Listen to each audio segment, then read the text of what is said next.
Speaker sir, सबसे पहले मैं आपका धन्यवाद करना चाहता हूं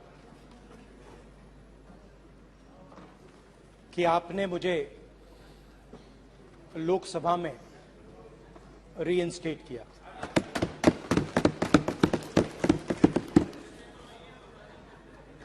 और पिछली बार जब मैं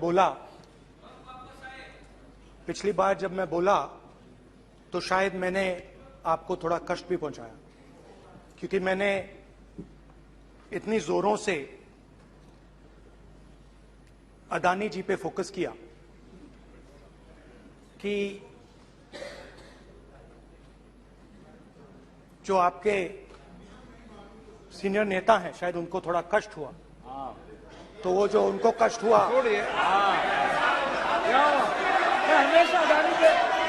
हमेशा अदानी पे अभी भी कष्ट हो रहा है। वो जो कष्ट हुआ, अभी भी कष्ट हो रहा है। विषय पे आइए, विषय पे। अभी भी कष्ट हो रहा है।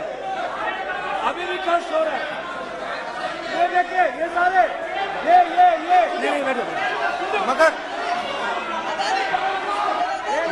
मगर सुनिए ये है।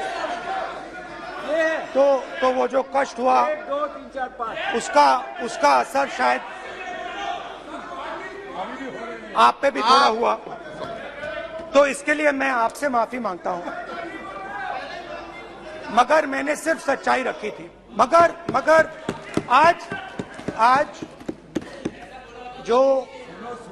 जो मेरे बीजेपी के मित्र हैं, आज आपको डरने की जरूरत नहीं है, डरो मत। क्योंकि आज जो मेरा भाषण है, डरो मत और आप डरो मत।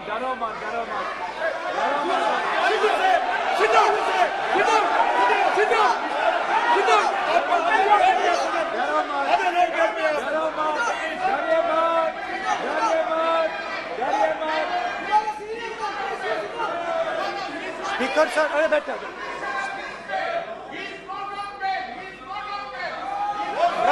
ब्रदर। तो आज कोई घबराने की जरूरत नहीं है। आज मैं अपना भाषण, मेन जो भाषण है वो अदानी जी पे नहीं बोलने जा रहा हूं। आप छोड़िए, तो आप रिलैक्स कर सकते हैं, आप शांत रह सकते हैं, क्योंकि मेरा भाषण आज दूसरी डायरेक्शन में जा रहा है।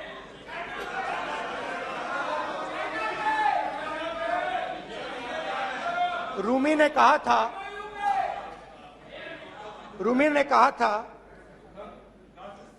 जो शब्द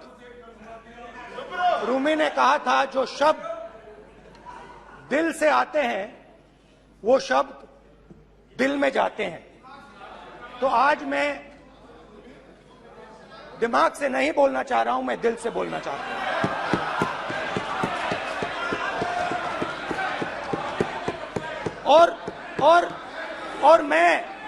और मैं आज आप लोगों पर इतना आक्रमण नहीं करूंगा। मतलब एक दो गोले जरूर मारूंगा, मगर इतना नहीं मारूंगा। तो आप रिलैक्स कर सकते हैं। डरिए मत।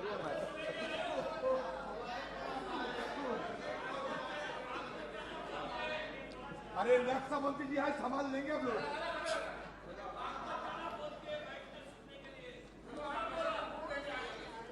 पिछले साल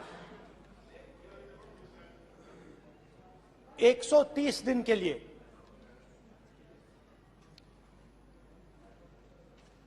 मैं भारत के एक कोने से दूसरे कोने तक गया। अकेला नहीं, बहुत सारे लोगों के साथ।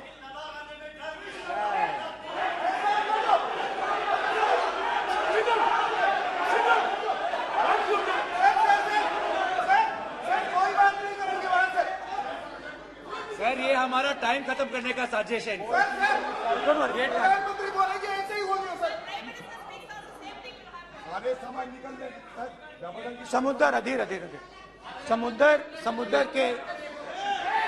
समुद्र के तट से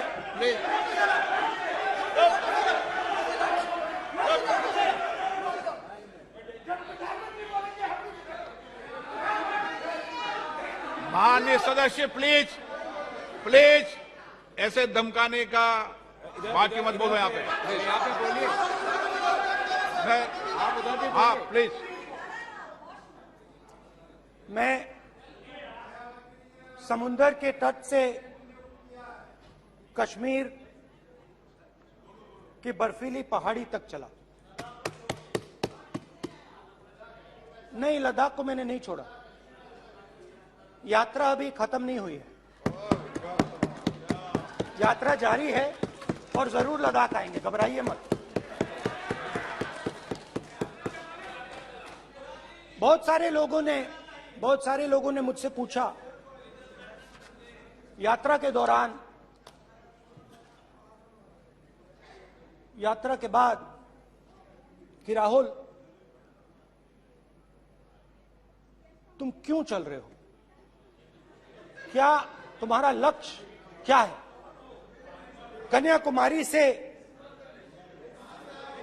कन्याकुमारी से कश्मीर तक क्यों जा रहे हो। और जब वो मुझसे पूछते थे, शुरुआत में मेरे मुंह से जवाब नहीं निकलता।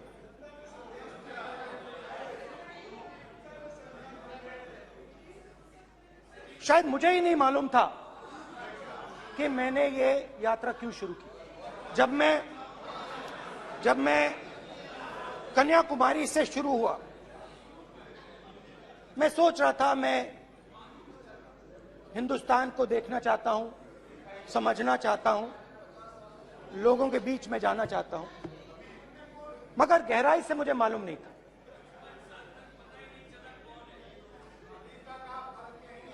थोड़ी देर में मुझे बात समझ आने लगी।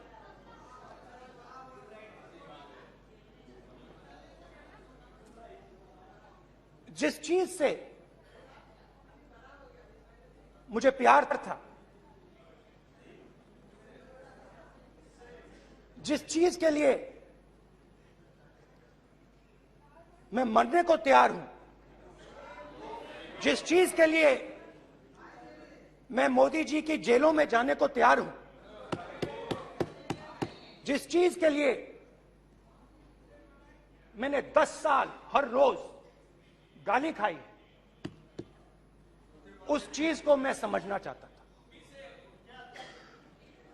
ये है क्या जिसने मेरे दिल को इतनी, भाई आप रनिंग कमेंट्री बंद करो नहीं तो हम भी चालू करेंगे। सुनने का आप जिस चीज धैर्य रखो। जिस चीज ने मेरे दिल को इतनी मजबूती से पकड़ रखा था, उसको मैं समझना चाहता। शुरुआत में जैसे मैंने शुरू किया, सालों से मैं हर रोज 8-10 किलोमीटर दौड़ता हूं, तो मेरे दिमाग में था कि अगर मैं 10 किलोमीटर दौड़ सकता हूं तो 25 किलोमीटर चलने का क्या मतलब, कोई बड़ी बात नहीं। ये मैंने सोचा था। आज मैं उस भावना को देखूं तो वो अहंकार था कि मैं ये कर सकता हूं, ये कुछ नहीं है। तो मेरे दिल में उस समय अहंकार था।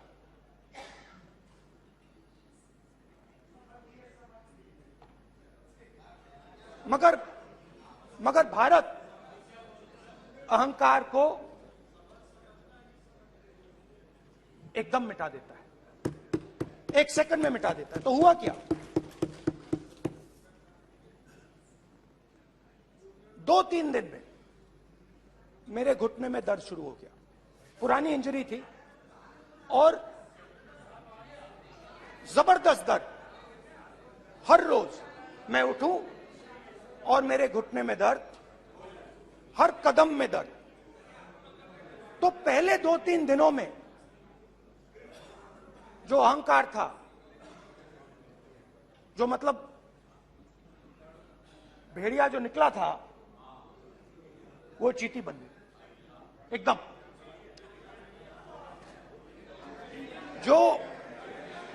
जो हिंदुस्तान को अहंकार से देखने निकला था, वो पूरा का पूरा अहंकार गायब हो गया। और रोज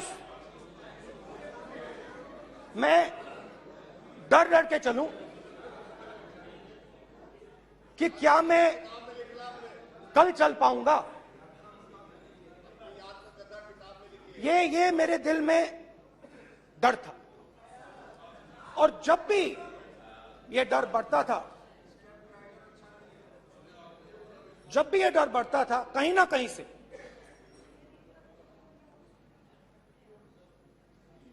कोई ना कोई शक्ति मेरी मदद कर देती।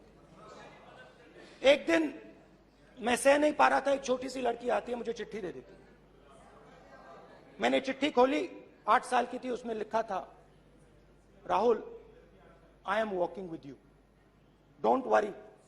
उसने मेरे पैर में चोट देखी और उसने अपनी शक्ति मुझे दे दी। सिर्फ उसने नहीं, लाखों लोग ने। और शुरुआत में जब मैं चल रहा था, कोई किसान आता था, मैं एकदम पहले उसको अपनी बात बताता था कि आपको ये करना चाहिए, आपको इस प्रकार से काम करना चाहिए। मगर इतने लोग आए, हजारों लोग आए, कि थोड़ी देर में मैं बोल नहीं पाया। जो मेरे दिल में बोलने का डिजायर था, वो बंद हो गया। बोल ही नहीं पाया, क्योंकि इतने लोगों से बोलना था। और एक सन्नाटा सा छा गया, भीड़ की आवाज थी, भारत जोड़ो, भारत जोड़ो, भारत जोड़ो। और जो मेरे से बात करता था, उसकी आवाज में सुनता गया।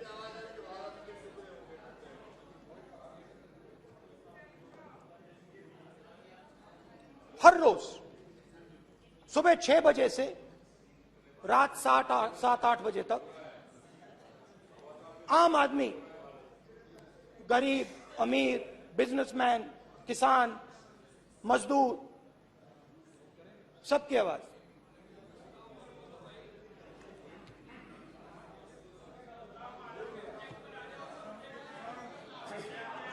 आ रहा हूं। आप कल से रुके, अब थोड़ा और रुक लो, 5-10 मिनट रुक जाओ। तो ये चलता गया, मैं बात सुनता गया। और फिर मेरे पास एक किसान आया, और किसान ने हाथ में रुई पकड़ी हुई थी, और उसने मुझे कहा, अध्यक्ष महोदय, उसने मुझे कहा, मेरी आंख में देखकर उसने मुझे अपना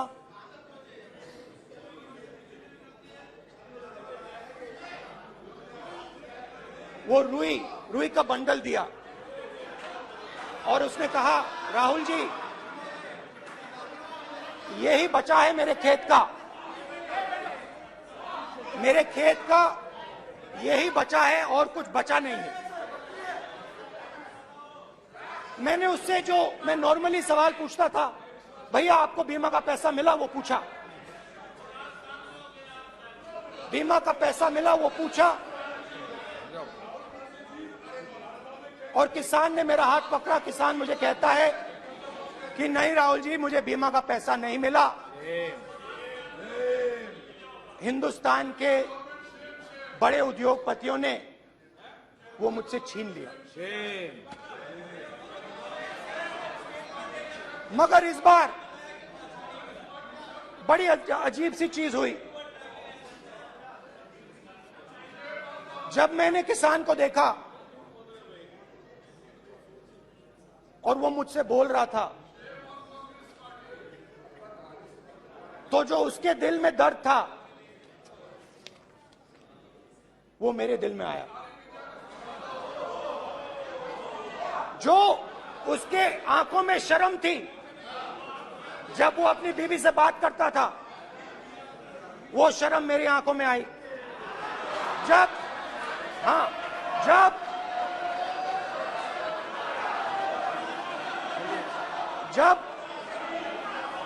उसकी जो भूख थी वो मुझे समझ आई।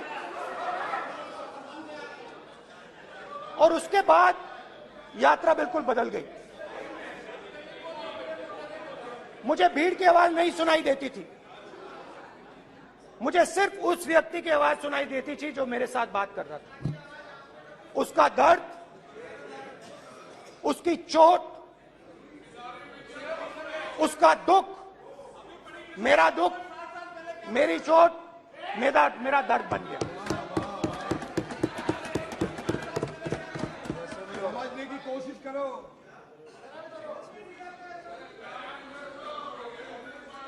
भाइयों और बहनों,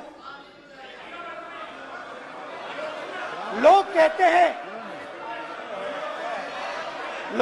हैं कि ये देश है, कोई कहता है ये अलग अलग भाषाएं हैं, कोई कहता है ये जमीन है, मिट्टी है, कोई कहता है ये धर्म है, ये सोना है, ये चांदी है। मगर भाइयों और बहनों, सच्चाई है कि ये देश एक आवाज है। ये देश सिर्फ एक आवाज है। ये देश इस देश की लोगों की आवाज है।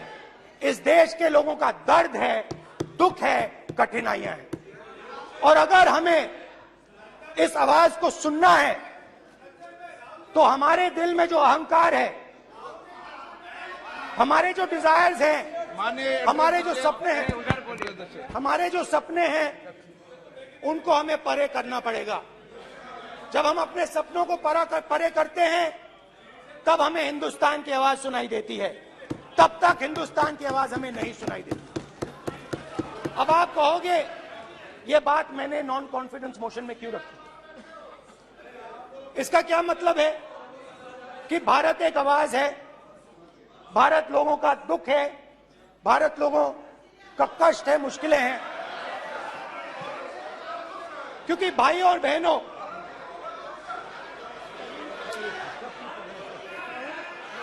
अध्यक्ष महोदय, अब पूरा सूद समेत जवाब तुमको मिलेगा, पूरा सूद समेत जवाब देंगे सर। फिर आप हमें मत रोकेगा सर। अध्यक्ष महोदय, फिर आप हमें मत रोकेगा सर। आप हमें मत रोकेगा, फिर आप हमें मत रोकेगा, आप हमें मत रोकेगा, फिर आप हमको मत रोकेगा सर। हम सब देख रहे हैं, सब सुन रहे हैं, आप हमको फिर मत रोकेगा सर। तो स्पीकर सर,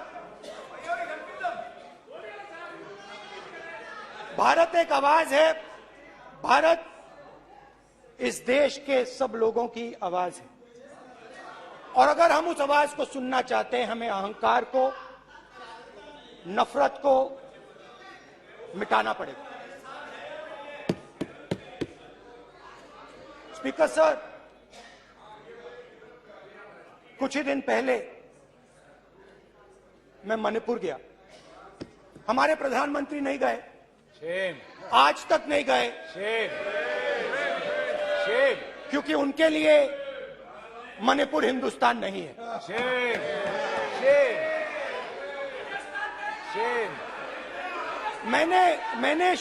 मैंने मणिपुर शब्द प्रयोग किया, मगर आज की सच्चाई यह है कि मणिपुर नहीं बचा है। मणिपुर को आपने दो भाग में कर दिया है। मणिपुर को आपने बांट दिया है, तोड़ दिया है। मैं मणिपुर में रिलीफ कैंप्स में गया। रिलीफ कैंप में आज जा रहा हूं, आज जा रहा हूं मणिपुर में रिलीफ कैंप में मैंने महिलाओं से बात की। ठीक है सर, अब मत रोकेगा। आप अब तो मत रोकेगा। You tolerate this all this. Sir Don't allow this. पूरा टाइम No, देंगे। sit down. पूरा टाइम देंगे। Yeah. Why you all this hooligan? कल देखेंगे, कल देखेंगे, कल देखेंगे। बात नहीं करेंगे सर, प्रधानमंत्री की बात नहीं करेंगे सर ऐसे।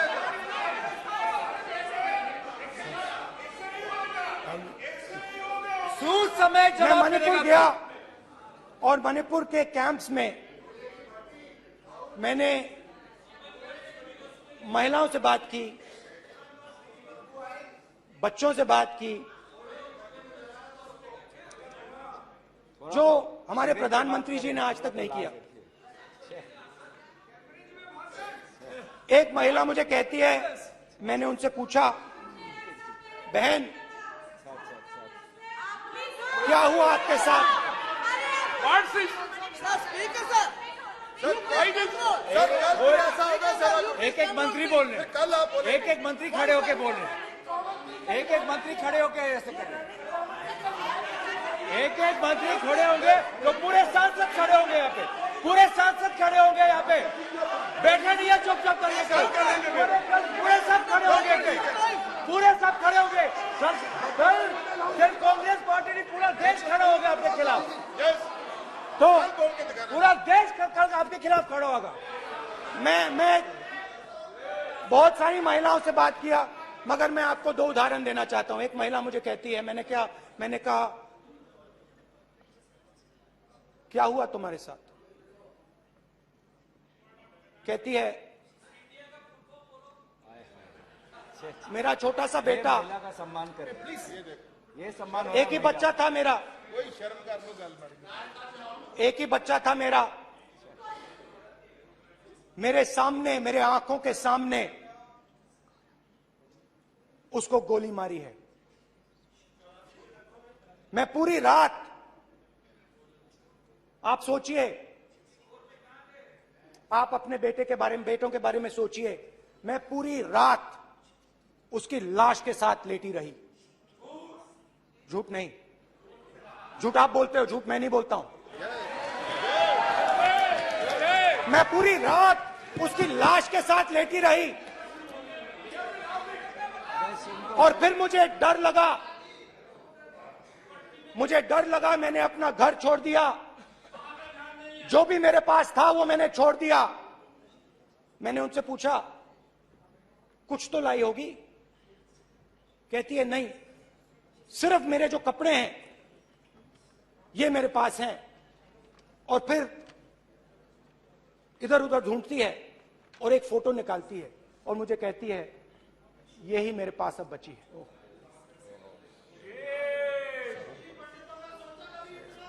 एक और उदाहरण, दूसरे कैंप में मैं, एक महिला मेरे सामने आती है, मैं उससे पूछता हूं, तुम्हारे साथ क्या हुआ? क्या हुआ तुम्हारे साथ? और जैसे ही मैंने ये सवाल पूछा,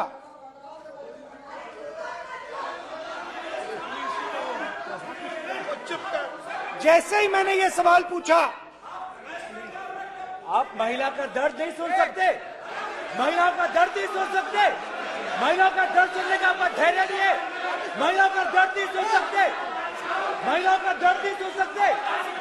जैसे ही मैंने उससे ये सवाल पूछा, बैठो, जैसे जी सर,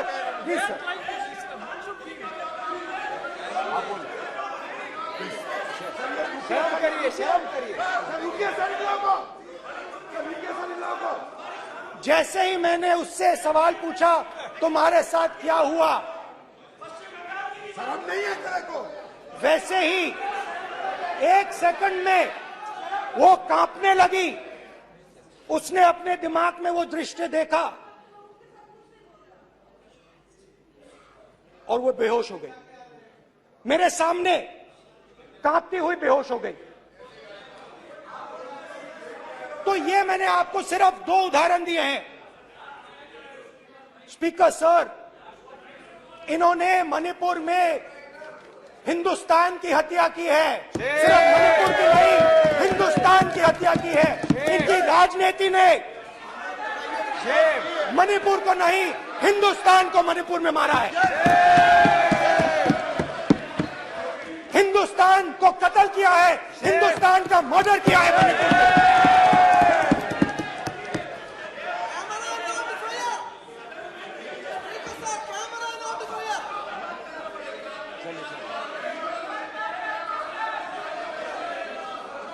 अरे 2 भाग किए हैं, शराब करिए जी।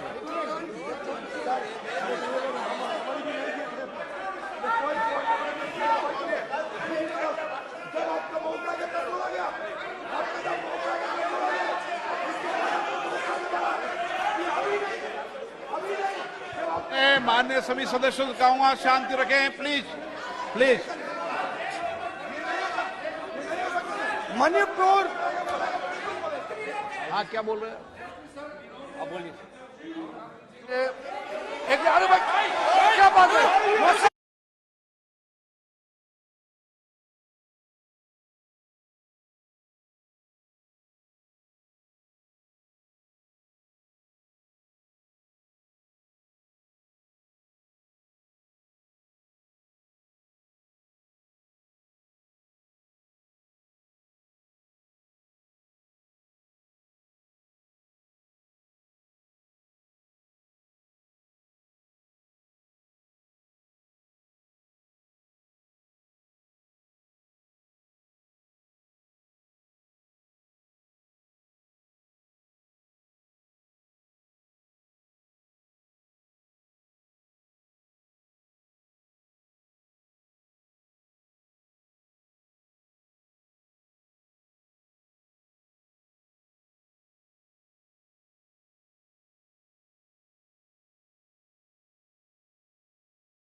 सारा कांग्रेस पार्टी की वजह से चला हुआ है।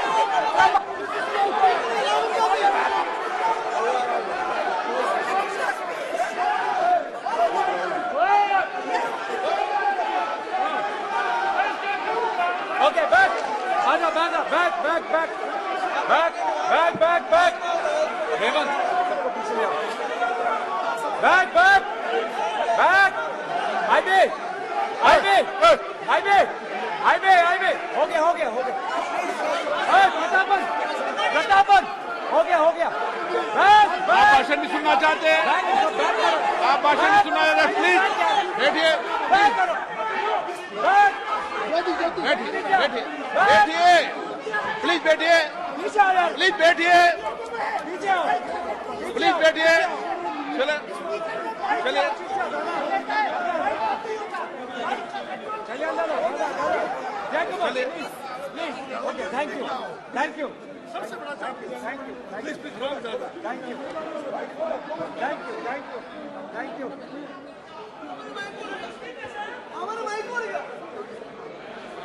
एक मिनट बैठिए, बैठिए एक मिनट प्लीज, प्लीज बैठिए, प्लीज बैठिए, please please Baluji, please please Baluji, please Baluji, please Baluji, please please एक मिनट प्लीज प्लीज बैठिए।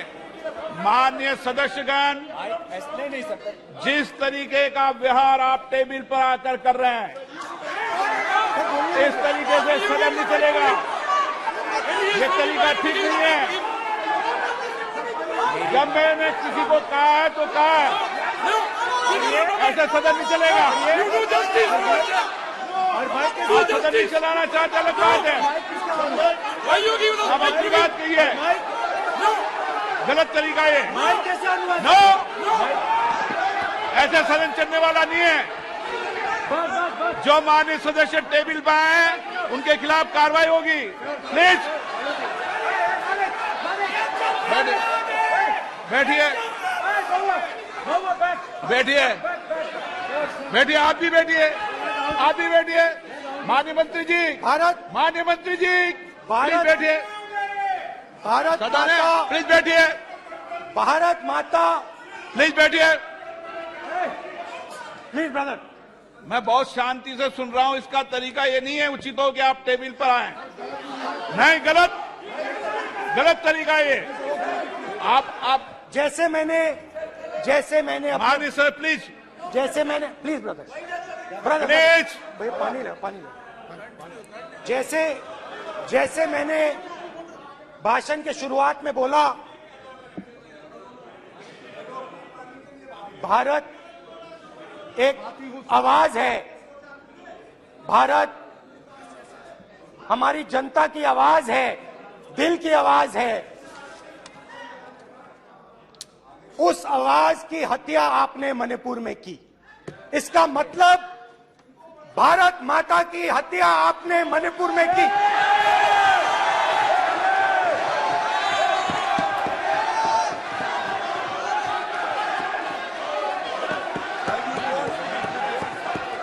भारत माता को आपने मणिपुर के लोगों के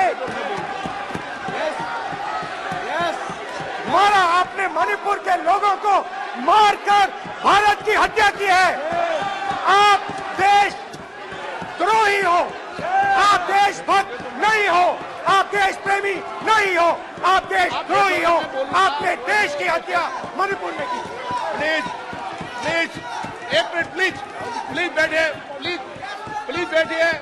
अब सवाल आप उठता है, बैठना चाहते नहीं बैठना चाहते, आप बैठना चाहते नहीं बैठना चाहते, इसीलिए आपके प्रधानमंत्री बैठना चाहते आप। मणिपुर में नहीं मैं जा आपको सकते बैठिए आप, हैं, क्योंकि उन्होंने प्लीज। देश की हत्या की है। मणिपुर में हिंदुस्तान की हत्या की है, भारत माता की हत्या की है। मणिपुर के लोगों के दिल में। प्लीज एक मिनट बैठिए आप, तो सवाल उठता है, एक मिनट बैठिए, एक मिनट। आप भी विराजे, आप भी विराजो,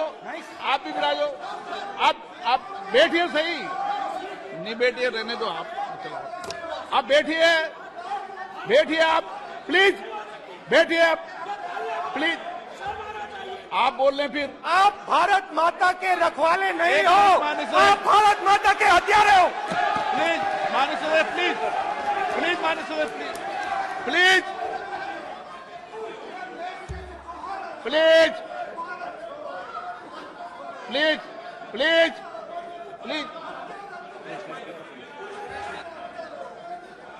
देखिए माननीय सदस्यगण, प्लीज माननीय सदस्यगण, भारत मां हमारी मां है, हमें सदन में बोलते समय संयम बरतना चाहिए। मेरा अपनी मां की हत्या की बात कर रहा हूं, मैं मणिपुर में अपनी मां की हत्या की बात कर रहा हूं, मैं आदर से बोल रहा हूं। आपने मेरी मां की हत्या की मणिपुर में। एक मेरी मां यहां बैठी है, दूसरी मां को आपने मणिपुर में मारा है।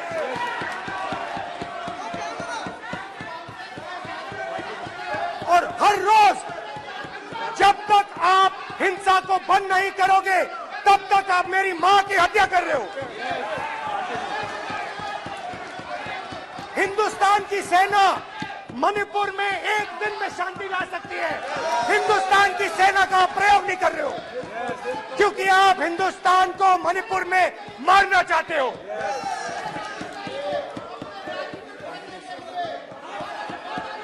तो अगर नरेंद्र मोदी जी हिंदुस्तान की आवाज नहीं सुनते हैं, अगर हिंदुस्तान के दिल की आवाज नहीं सुनते हैं, तो किसकी आवाज सुनते हैं? दो लोगों की आवाज सुनते हैं। इसकी आवाज सुनते हैं, इसकी आवाज सुनते हैं, माननीय सदस्य, और इसलिए सुनते हैं। नो ये गलत तरीका माननीय सदस्य, देख लीजिए गलत तरीका है। अडानी जी के लिए मोदी जी ने क्या काम किया है, देख लीजिए। ये पहले आप और ये बाद में। गलत तरीका आपका, माननीय सदस्य आपका गलत तरीका है। आप सीनियर सदस्य हैं, आप इस तरीके का व्यवहार सदन में मत करिए। आप बात करिए, लेकिन इस तरीके से पोस्टर लाना ये उचित नहीं है किसी तरीके से। रावण दो लोगों की सुनता था, रावण दो लोगों की सुनता था, मेघनाथ और कुंभकर्ण। वैसे ही नरेंद्र मोदी दो लोगों की सुनते हैं, अमित शाह और अडानी। भाई और बहनों, लंका को हनुमान ने नहीं जलाया था, लंका को रावण के अहंकार ने जलाया था। प्लीज माननीय सदस्य, आप संयमित बोले। आप ये सदन है, आप तरीके से बोलिए माननीय राम सदस्य। ने रावण को नहीं मारा था, रावण के अहंकार ने रावण को मारा था। आप पूरे देश में केरोसिन फेंक रहे हो, पूरे देश में आप केरोसिन फेंक रहे हो। आपने मणिपुर में केरोसिन फेंकी और फिर चिंगारी लगा दी। अब आप हरियाणा में कर रहे हो, पूरे देश को आप जलाने में लगे हो। आप पूरे देश में भारत माता की हत्या कर रहे हो। धन्यवाद स्पीकर।